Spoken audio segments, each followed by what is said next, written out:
नमस्कार, मी श्रीमती कोकिळा ज्ञानदेव ढाके. माझे मानसिक आरोग्य माझी जबाबदारी या जनजागृती अभियानामध्ये मी स्वतःचं मानसिक आरोग्य कसे जपते याविषयी आपल्याशी संवाद साधते.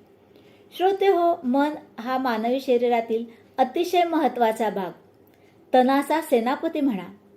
पण इतर अवयवांची किंवा आजारांची जशी आपण काळजी घेतो तशी मनाची, मानसिक आरोग्याची मात्र काळजी घेत नाही. हे खरं आहे आणि याचं कारण अनभिज्ञता तर आहेच, पण मन हे अदृश्य असल्यामुळे ते दुर्लक्षित राहतं. खरं पाहता अनेक आजारांचं मूळ जे आहे हे मानसिक ताणतणावामध्ये असतं. सगळ्या आबालवृद्धांना विविध कारणांनी मानसिक ताणतणावाला सामोरं जावं लागतंच, पण तणावाचे व्यवस्थापन तंत्र अवगत असेल तर वेळीच कारण शोधून निराकरण करणं हे शक्य होतं. त्यामुळे अनेक समस्या दूर होतात. तसं पाहता थोड्या प्रमाणामध्ये ताण हा आपल्या प्रगतीसाठी आवश्यक पण असतो, पण प्रमाणापेक्षा जास्त तो वाढला तर तो डोकं वर काढतो आणि त्याचा प्रभाव दाखवतो. आणि म्हणूनच कुटुंबामध्ये ताणतणावाचं व्यवस्थापन करण्याच्या ज्या सवयी आहेत त्या सवयी सहजगत्या हसत खेळत झाल्या पाहिजे. उदाहरणार्थ छोट्या मोठ्या गोष्टीतून, कृतीतून आनंद मिळवणे. पालकांनी केवळ मार्कांच्या मागे न लागता मुलांना चांगले छंद जोपासण्यासाठी उद्युक्त करणे. मनातील मळप जे आहे हे मनात न ठेवता त्याला बोलून बाहेर काढणे, व्यक्त होऊन बाहेर काढणे. आईबाबांशी कोणत्याही प्रकारचा संवाद साधण्याची मुलांना भीती वाटणार नाही याची पालकांनी काळजी घेणं. आपली कुवत आणि क्षमता बघून आपल्या गरजा आपण जरूर भागवाव्यात, पण अवास्तव त्या गरजा ज्या आहेत या अवास्तव वाढणार नाही याची दखल घेणे. अशा अनेक छोट्या मोठ्या गोष्टींचे संस्कार जर घरात लहानपणापासून झाले तर मानसिक ताण वाढणार नाही. आणि मग आपण पाहतो की आजकाल क्षुल्लक कारणासाठी ज्या आत्महत्येच्या घटना होतात त्या होणार नाहीत. मी प्रथमपासूनच या बाबतीत सजग आहे. आज माझं वय आहे 66 वर्ष. लहानपणापासूनच खळखळून हसणं ही माझी सवय आहे.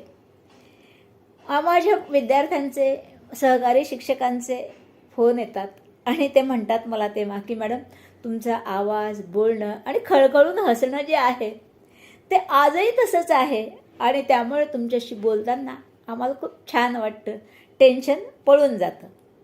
सांगण्याचा मुद्दा हा की मनापासून हसणं हे मानसिक आरोग्याच्या दृष्टीने आपल्याला अमृतासम असतं आणि त्यातून आपणासह समोरच्याला आपण प्रसन्न ठेवू शकतो. तुकोबा माऊलींनी म्हटलं आहे ना, मन करा रे प्रसन्न सर्व सिद्धीचे कारण. रेडिओ ऐकण्याचा छंद मी माझ्या बाबांकडून घेतला. घर, संसार, शाळा, मुलं अशा अनेक जबाबदाऱ्या पडताना वैतागाचे प्रसंग अनेकदा आलेत. पण स्वयंपाक करताना रेडिओवरून जितेंद्र अभिषेकींचे माझं जीवन गाणे गाणे, माझं जीवन गाणे, व्यथा असो आनंद असू दे, प्रकाश किंवा तिमिर असू दे, वाट दिसोवा ना दिसू दे, गात पुढे मज जाणे जाणे, माझं जीवन गाणे गाणे, माझे जीवन गाणे.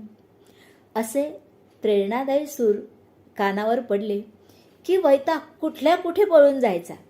स्वयंपाक पण छान व्हायचा आणि लवकर व्हायचा. काम कसं पटापट संपायचं हे लक्षात पण यायचं नाही आणि पुन्हा दिवसभराच्या कामासाठी मग मी सज्ज व्हायचे. नाशिक आकाशवाणीचा माझ्या जडणघडणीवर खूप मोठा प्रभाव आहे. रेडिओ माझा मित्र आहे, सखा आहे. त्याने केवळ श्रवणाचा आनंद मला दिला नाही तर त्याने माझी भाषा समृद्ध केली, मला लिहितं केलं, माझ्या ज्ञानात वेळोवेळी भर पडत गेली. आणि त्याचा उपयोग मी माझ्या विद्यार्थ्यांसाठी केला. शाळेत गेल्यानंतर विद्यार्थ्यांबरोबर मी ऐकलेल्या कार्यक्रमाची चर्चा करायची. शाळेमध्ये पाऊल टाकताना घरची सगळी जबाबदारी शाळेच्या पहिल्या पायरीवर ठेवून मग शाळेत प्रवेश करायचा. शाळा सुटल्यावर सुद्धा शाळेतल्या सगळ्या चिंता, नको असलेल्या घटना वगैरे त्या पायरीवरच ठेवायच्या. त्या पायरीला सांगायचं, तू सांभाळ बाई, आता ह्या मी घरी जाते. हा जो मंत्र आहे, आमच्या गोखले एज्युकेशन सोसायटीचे सचिव यांनी, मी नोकरीला लागली तेव्हा पहिल्याच मीटिंगमध्ये त्यांनी हा मंत्र सांगितलेला आजही माझ्या लक्षात आहे. आणि त्यामुळे घर आणि शाळा दोन्ही मी आनंदाने सांभाळल्या. वाचन, लेखन या माझ्या छंदाने मला घडवलं. त्यातून मी खूप शिकले.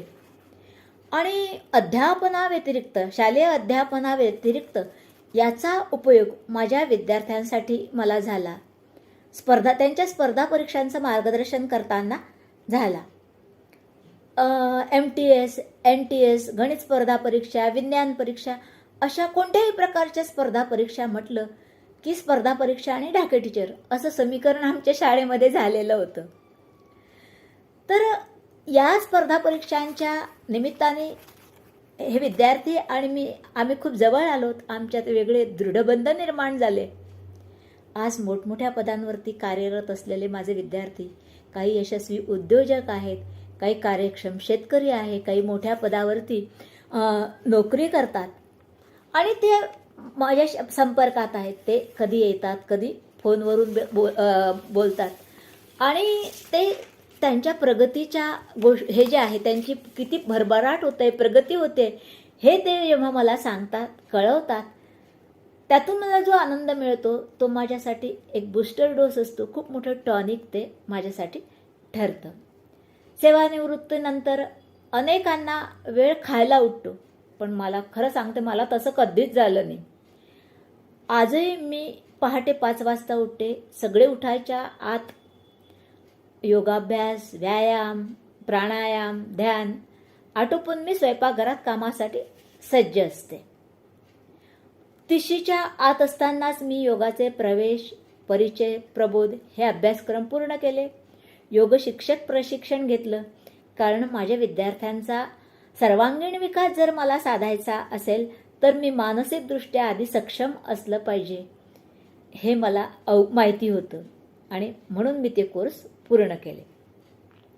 विद्यार्थ्यांबरोबरच ओंकार जप करताना, योगा, ध्यान करताना मला चित्त स्थिर ठेवण्यामध्ये या बाबींचा उपयोग झाला, आजही होतो आहे.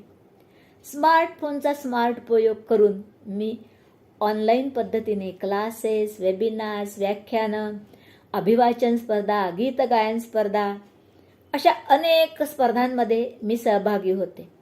थोड्याफार अडचणी येतात, पण 3रीत शिकणारा माझा स्मार्ट नातू विहान त्या अडचणीत चुटकीसरशीत सोडवतो. मी आणि विहान अनेक ऑनलाईन स्तोत्रपाठांतर स्पर्धा, मनाचे श्लोक, गीता अध्ययन स्पर्धा अशा अनेक स्पर्धांमध्ये आम्ही सहभागी होतो. कधी बक्षीस मिळतात, कधी मिळत नाही, पण आनंद मात्र प्रत्येक वेळी मिळतो, हे खरं आहे. हा आनंद अमूल्य असतो. अनेक निबंध स्पर्धांमधून मला यश मिळालेलं आहे, पण न्यायमूर्ती रानडे, वीर सावरकर, सरदार वल्लभभाई पटेल यांच्यावरील निबंध स्पर्धेमध्ये मला बक्षीस मिळालं, पण त्या निमित्ताने अनेक पुस्तकांचं वाचन झालं.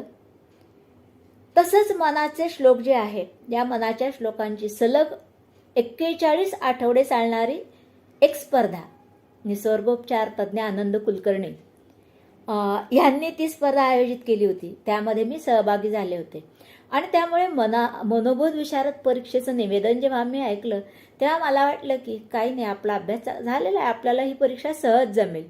आणि मी ती परीक्षा दिली. पण तेव्हा लक्षात आलं की अजून तो खूप सारं चालायचं आहे आपल्याला. जे झालं आहे ते फारसं नाही, पण तरी त्या मनोबोध परीक्षेच्या निमित्तानं आणखी काही वाचन झालं. त्यात मला चांगली श्रेणी जरी मिळाली तरी उत्तम तयारी झाली असं काही मला म्हणता येणार नाही. त्याच्यानंतर दासबोधाच्या 4 परीक्षा मी दिल्या. गीता संथा परिवारातर्फे गीता पठणाचे 4ही स्तर मी पूर्ण केलेले आहे. सगळं काही ऑनलाईन. कोरोना काळात मित्र बनलेला माझा हा स्मार्टफोन आहे. त्याचा योग्य आणि छान असा उपयोग करून घरातूनच मी सगळ्या जगाशी संपर्क साधते, जगाची सफर करत असते आणि त्यामुळे माझा मन आणि मेंदू दोन्ही मी सक्रिय ठेवते. कोरोनाचा मानसिक ताण आणि संगीत या विषयावरील निबंध मी लिहित होते आणि त्यावेळेस SNDT तर्फे ऑनलाईन वेबिनार्स चालू होते महिनाभर, ते मी अटेंड केले. आणि मग त्या संगीताचा उपयोग मानसिक ताण कमी करण्यासाठी कसा करता येईल यातले काही मुद्दे मी त्या निबंधात नमूद केले आणि त्यात मला छानसं बक्षीस मिळालं. त्याचवेळी SNDTने ऑनलाईन सुगम संगीताचा अभ्यासक्रम सुरू केला. लहानपणापासून रेडिओने मला संगीताची आवड लावलेलीच होती आणि संगीत शिकण्याची राहून गेलेली माझी इच्छा पूर्ण करायची होती. त्यामुळे मी या अभ्यासक्रमाला प्रवेश घेतला नसता तरच नवल. आज मी 4थ्या वर्षामध्ये भैरवीचे सूर आळवत संगीताचा अभ्यास करते, आनंद मिळवते आणि मानसिक ताणावरती विजय मिळवते. संतोष घाटपांडे म्हणून सर आहेत, त्यांचे संगीतोपचार वर्ग, राग निद्रा, अनाहत नाद असे अनेक वर्ग मी केले, अजूनही करते आहे आणि त्याचा सकारात्मक परिणाम माझ्यावरती होतोय. सेवानिवृत्तीनंतर मी स्वतःला इतकं व्यग्र ठेवलं की त्या आजाराला पण वाटतं नको बाबा हिच्याकडे जायला, इथे काही आपले लाड पुरवले जाणार नाही आणि त्यामुळे तो माझ्यापासून ते आजारसुद्धा 4 हात दूरच राहतात. तसं वयानुसार होणाऱ्या छोट्या मोठ्या तक्रारी असतात, पण मेडिकेशन आणि मेडिटेशन याचा उपयोग करत 24 वर्षाचा मधुमेह मी छान सांभाळते आहे. रिकामं मन सैतानाचं घर असं म्हणतात. म्हणून दरवर्षी 5-6 दिवाळी अंकातून मी लेख प्रसिद्ध करते. बऱ्याचशा कामांमध्ये मी मला व्यग्र ठेवलं आहे, त्यात लेख लिहिण्याचं हे एक काम मी करत असते. दिवाळी अंकातून माझे लेख प्रसिद्ध होत असतात. त्यामुळे वाचन, नोट्स काढणं, कच्चं लिखाण, पक्क लिखाण यात माझा छान वेळ जातो. असंच इकिगाई हे सुंदर पुस्तक मी वाचलं. इकिगाई या जपानी शब्दाचा अर्थच मुळे असा आहे की सतत व्यस्त राहण्यामध्ये असणारा आनंद. त्यात अनेक तंत्र दिलेली आहे आनंदी राहण्याची. त्यातलं एक तंत्र जे आहे माइंडफुलनेस, ते मला आवडलं, मी ते अवगत केलं. ते असं आहे की आपलं मन जे आहे हे वर्तमान क्षणात ठेवून आपण जेथे आहोत, जे काम करतोय त्यातच पूर्ण लक्ष एकाग्र करायचं, एकवटायचं आणि तो क्षण पूर्णपणे अनुभवायचा. त्यावेळी इतर कोणत्याही विचारांना मनामध्ये, मेंदूमध्ये जागा द्यायची नाही. खरं पाहता आपल्या भारतीय संस्कृतीमध्ये ऋषीमुनींनी दिलेला ध्यानधारणेचा जो मार्ग आहे तो हाच नाही का, ज्यातून मानसिक शांतीची चरमसीमा आपल्याला अनुभवता येते आणि त्या आनंदामुळे मानसिक ताणावर आपल्याला सहज मात करता येते आणि हाच माझा सतत प्रयत्न असतो.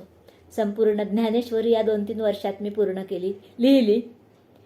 खरं तर लिहिताना लगेच ज्या दिवशी आपण इतक्या ओव्या लिहिल्यात त्याचा अभ्यास करायचा असा मानस होता माझा तेव्हा, पण वेगवेगळ्या परीक्षांच्यामुळे वेळेअभावी ते मला शक्य झालं नाही आणि बकेट लिस्टमध्ये मी ते ठेवलं आहे, पण ते पूर्ण करणार आहे.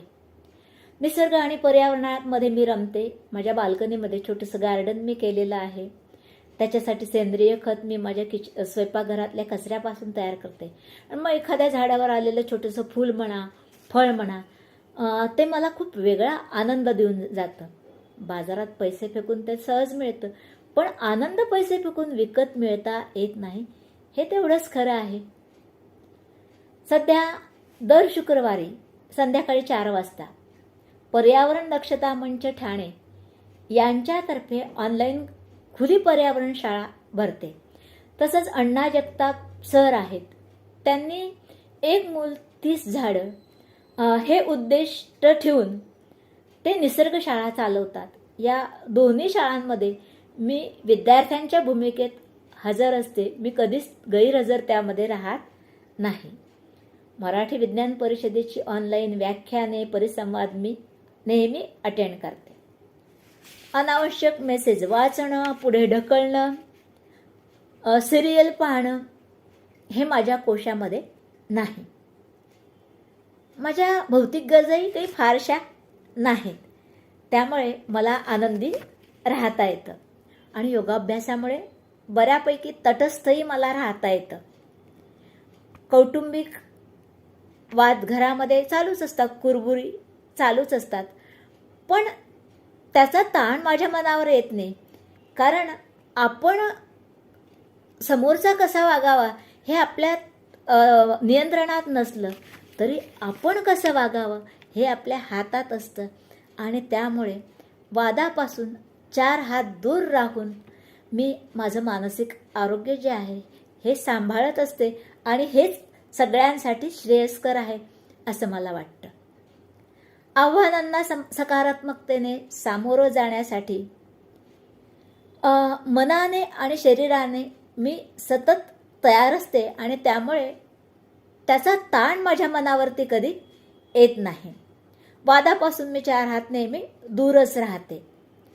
माझ्यासारखाच विचार करणारा, तशी विचारसरणी असणाऱ्या मित्रपरिवारामध्ये मी रमते. मनसंस्थेच्या वैशाली व्यास म्हणून आहेत. त्यांनी मनाला खुराक देणारा, निर्भेळ आनंद देणारा मनसृष्टी असा आमचा छान व्हॉट्सअप ग्रुप तयार केला आहे आणि त्यातले आम्ही सगळे जण जे आहोत हे ॲक्टिव्ह आहोत आणि सतत काही ना काही सृजनात्मक आमचं चालू असतं. अशा 4-5 ग्रुपमधून मी आनंद मिळवते, माझे ज्ञान वाढवते. चांगल्या गोष्टी मी माझ्यापुरती मर्यादित ठेवत नाही, तर समर्थांच्या जे जे आपण असे ठावे ते सकळाचे सांगावे या उक्तीनुसार सर्वांपर्यंत मी त्या पोहोचवत असते. अगदी सहज करता येण्यासारख्या अनेक गोष्टी आहेत की त्यांचा अवलंब करून आपण मानसिक ताणावरती विजय मिळवू शकतो. आपण सर्वांनी अशा गोष्टी ज्या आहेत या शोधायच्या, त्यांचा अंगीकार करायचा आणि आपलं आणि आपल्या संपर्कात येणाऱ्या सगळ्यांचं मानसिक आरोग्य सुधारण्यासाठी प्रयत्न करावा. 10 ऑक्टोबरला म्हणजे उद्याच मानसिक आरोग्य दिन आहे. त्यानिमित्ताने मी हेच सांगेल की मानसिक ताणतणाव जो आहे त्याला सहजगत्या सकारात्मकतेने सामोरं जा की त्यातून तुम्ही निश्चित बाहेर पडाल आणि त्याचे दुष्परिणाम होणार नाही. धन्यवाद.